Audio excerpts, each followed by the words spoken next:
ولكن التاريخ، الوثائق تثبت بأنكم لستم صحراويين.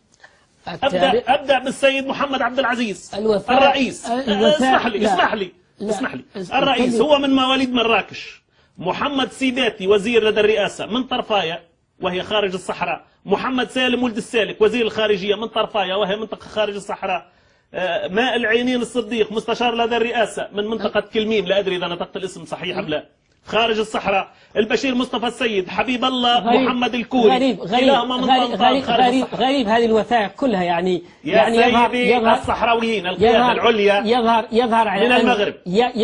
يظهر على أن هذه الوثائق حقيقة وثائق أشك في مصدرها.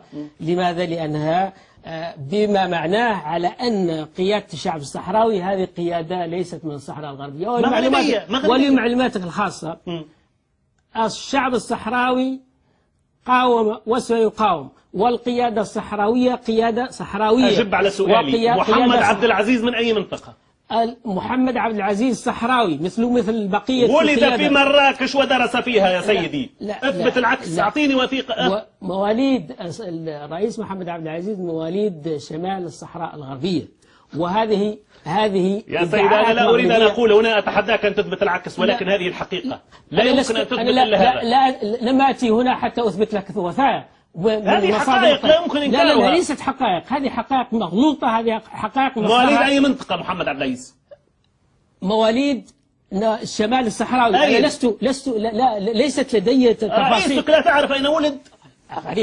غريب يعني تطرح علينا هذه الأسئلة يعني غريب. أنا أقول لك على أنه في الشمال الصحراوي. أين بالضبط؟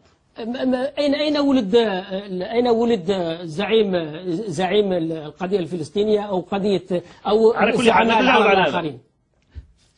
يعني أنا أسألك هنا تجيبني بسؤال يا سيد. يعني لا لأن النقاش ليس نقاش حول أفراد. أنا قلت لك ولد في مراكش. حول قضية صحراوية، قضية احتلال، قضية كفاح، قضية تصفية استعمار، وليس حول ملفات شخصية.